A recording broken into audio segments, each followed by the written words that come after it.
This comic strip is lame and derivative. I'll be the judge of that. Oh, wait. Stan Lee! Creator of Marvel Comics? Greetings, true believers. Oh! Oh, my heart is pounding like Thor's hammer on Dr. Doom's titanium-infused faceplate. Hey, aren't you the guy who was stalking Linda Carter? The term is courting. The restraining order says no, no. But her eyes say yes, yes. Let's see what you've got, son. My spidey sense is tingling. It's that good? Whoa, did I say spidey? I meant stinky. Nuff said. What did I do wrong? Oh, I don't know. Try everything. Now hold on, comic book guy. This boy's still finding his voice. So you're saying I should keep trying? Absolutely. And if you fail, you can always open a comic book store. Stan Lee insulted me. But in Bizarro World, that means he likes me. My week-long dream has come true.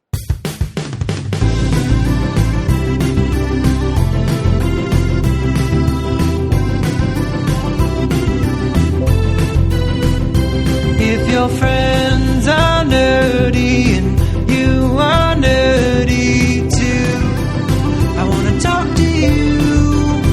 Friends talking nerdy. Hey everybody, wanted to do something a little bit different than what we normally do here. This is not going to be one of our full episodes. This is just something that happened in the news today that definitely wanted to comment on. We do have a bonus episode recording that we do have on the calendar for this topic here, and we'll definitely dive a lot more deeper into it. But that topic, as you know, is Stan Lee. Today, Monday the 12th. One day I got a chance to actually sleep in. I slept in and then woke up to a Facebook Messenger ding from a friend, and looked, and my friend Stephanie said, hey, have you heard the news? And I'm like, what? And she was like, about Stan Lee. And I was thinking, oh no.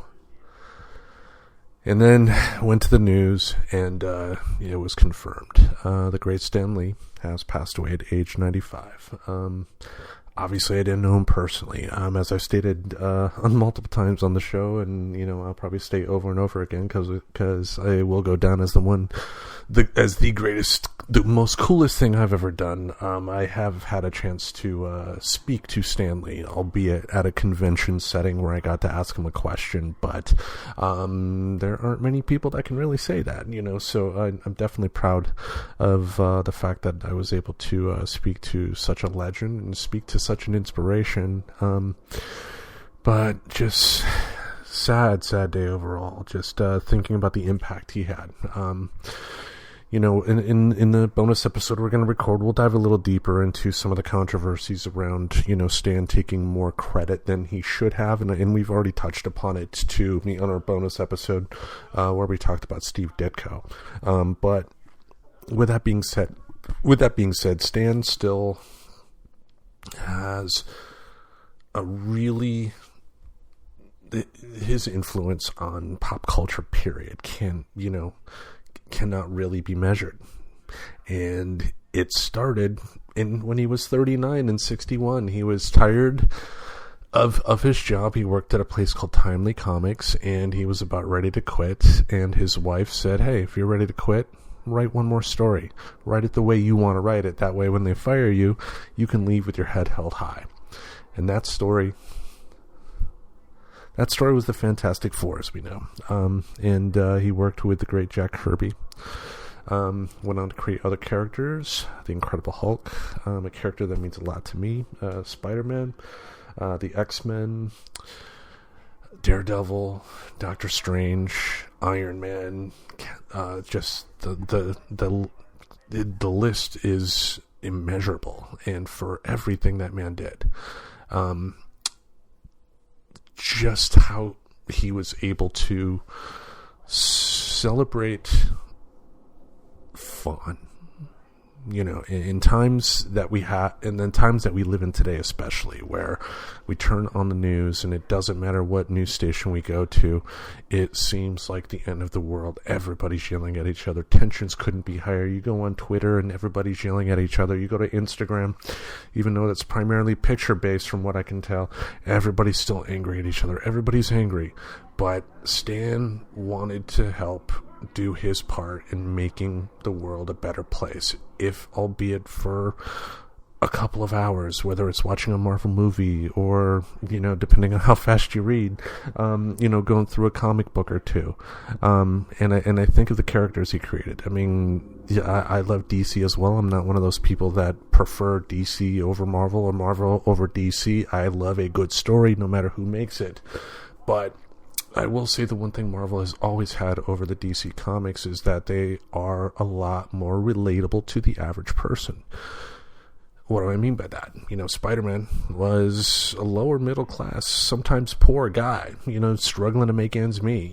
Sure, he had a lot of good things go his way, and, some of the later stories, like the Dan Slott stories where, Dr. Octopus became Peter Parker for a while, but then Peter Parker came back and was having a big multinational corporation or something like that. That's all well and good, but the Peter Parker that's near and dear to my heart, and I'm sure the rest of your hearts, was that poor, struggling guy, just the guy who's awkward, gawky, didn't know how to talk to people really, and yet still had Gwen Stacy and Mary Jane Watson have the hots for him. That lucky son of a bitch. Anyway,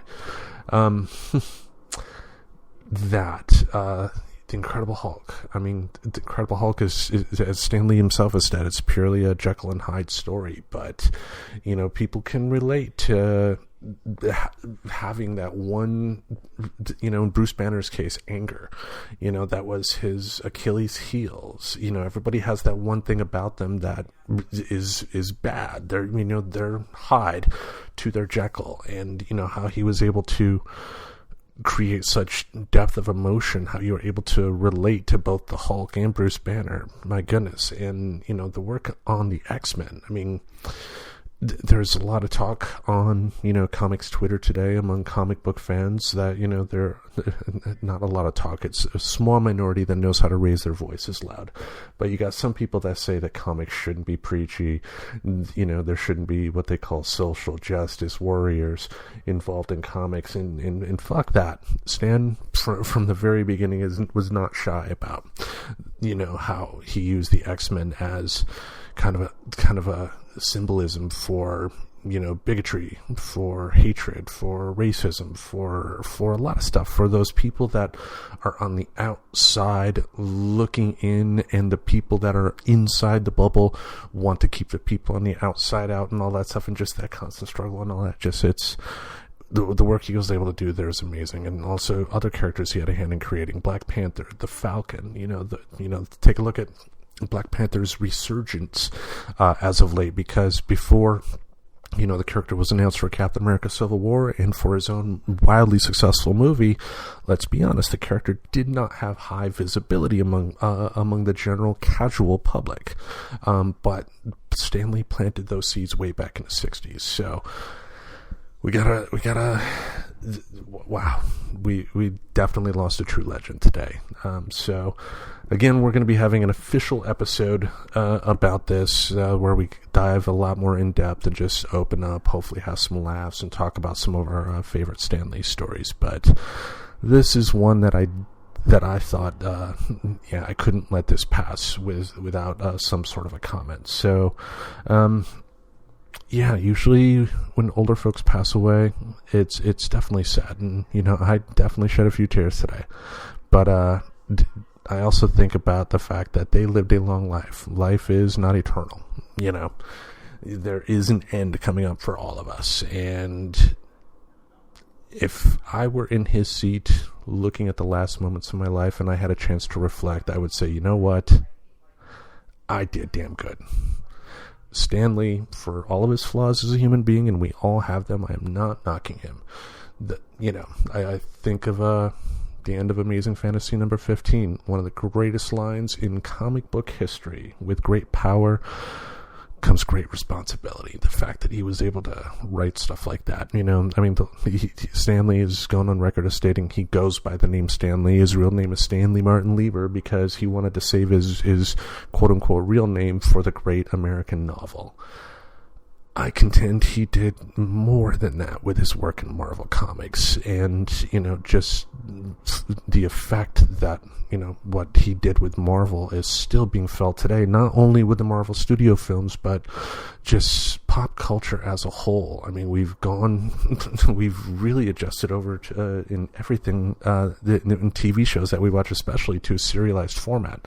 You have the DC Universe shows on the CW, which have their cheesy moments, but are still pretty damn good. And I really appreciate the fact that they are building, and growing those characters, and I still think back to, me being as a kid, watching TV shows like The Incredible Hulk with Bill Bixby, and my favorite cartoon growing up, Spider-Man and His Amazing Friends. And I think what we need to do to honor his legacy is remember what he was trying to do with these characters. He was trying to, in his own way, make the world a better place by showing us that we as human beings, rich or poor, white or black, whatever, that we are all in this together. And again, with the news being what it is these days, I think that's a lesson we all have to take. So, I would say if you hear this, once this wraps up, definitely urge your friends to subscribe. We appreciate the subscriptions. Send some love out there. But what I would recommend you do, if you haven't done so already, it's well worth the money. Download the Marvel Unlimited app on your iOS or Android device, and it's only $9.99 a month or $69 a year. Read some Stan Lee comics tonight. I mean, comics were around well before Stan Lee, but comics as we know them today are thanks to Stan Lee. The comics world as a whole just has to bow down to the work that he did.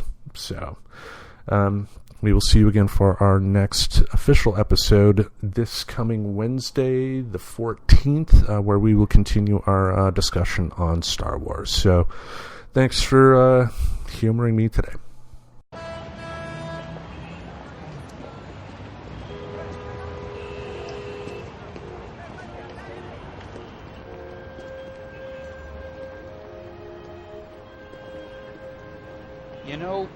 I guess one person can make a difference.